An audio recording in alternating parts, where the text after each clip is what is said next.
All right.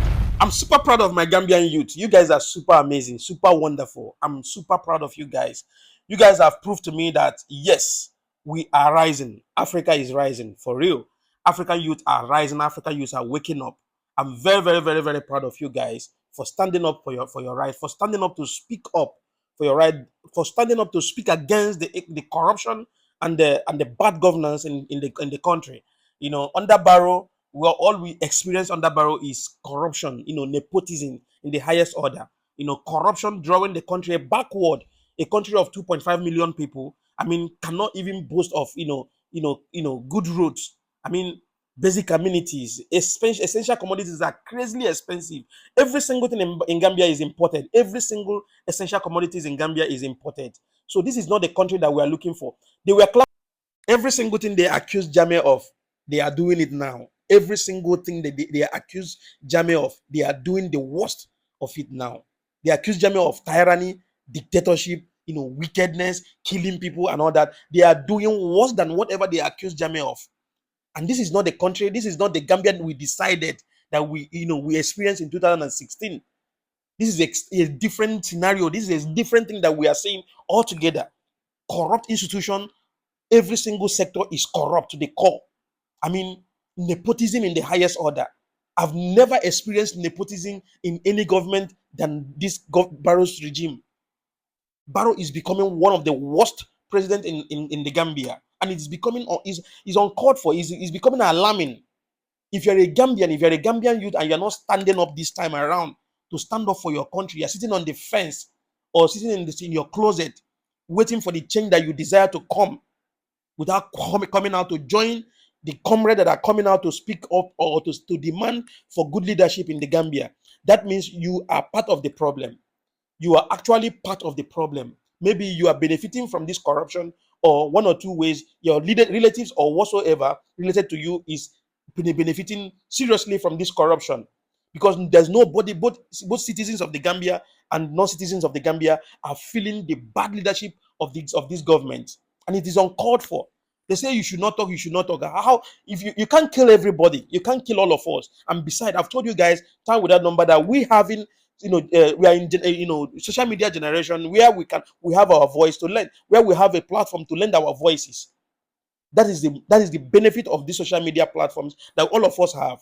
We don't need to go to radio station, we don't need to go to TV station to lend our voice. This is the right time, and this is the platform that we have to lend our voice. The nepotism that is going on in Gambia here, the kind of corruption that is going on in the Gambia here is becoming too much, to the extent that the tourist sector is in shambles state, that you can't believe that Gambia is Gambia of now. You can't compare Gambia of now to Gambia of Jame. I mean, Gambia of Jame, you can see it by yourself how many tourists that comes to Gambia every year. But now you can see it in the streets of the Gambia from October down to May. Every street of the Senegambia is all dry. Restaurants are being closed. So hotels are complaining. Apartments are being closed. So this is the kind of wickedness, the kind of corruption that is going on in the Gambia, and people cannot speak up. You don't want people to speak. We will speak up with our platforms without fear or favor. We will speak up with our platform. We can't silence all of us. You can't. Nobody can silence all of us. We will speak up with our platforms. The nepotism is too much. The corruption is too much. Even just look at some roads. Some roads are being awarded to contractors that doesn't even know anything about civil engineering. After the newly constructed road, once it rains once, you will see we all will be flooded with water. I mean, that is the kind of corruption. People that doesn't even know anything about civil engineering, you are giving them road contract. That is the kind of wickedness that is meted on the Gambia. I mean, it is becoming too much. If you cannot manage the country of 2.5 million people, that means you can't even manage your own family, because Gambia is too small. It's very small. This country should be one of the sweetest and best country. Though Gambia is a peaceful country, nobody can deny that fact, because of the foundation Jammeh laid in this country. Because of the foundation Jammeh laid in this country that made Gambia become one of the safest country in Africa.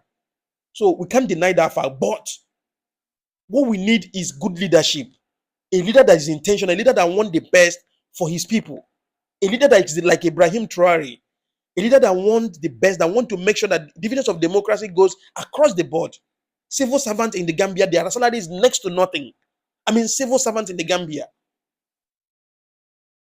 Retirement benefit, there's no retirement benefit for the civil servant. There's no proper retirement benefit. But they are embezzling money, buying houses. I mean, the corruption is becoming too much. Today, you can't point finger and say this is one mansion that was built by Jame, that owned by Jame. You can't. But these people own houses every corner of the country, every corner of Africa, just to enrich themselves and subject their people into abject poverty. It is uncalled for. We can't sit on the fence watching this kind of things going on. We can only die once. We use our platform to speak up against ill of the society and against this nepotism that is growing all in the Gambia. It is uncalled for. Sincerely speaking, we want the leaders that are intentional. We want leaders that will fix this country and make this country comfortable for the citizens, and make sure that civil servants at least have better retirement benefits. You can't be paying people anything less. Can't be paying people less than $100 as a minimum wage, and at the end of the day, you think that you have done so much. It is uncalled for. That is my point. Please, if you are seeing my video for the first time, subscribe to my channel, put on your notification bell, and as well, comment your opinion in the comment section, please. Thank you very much, and God bless you. See you in the next one.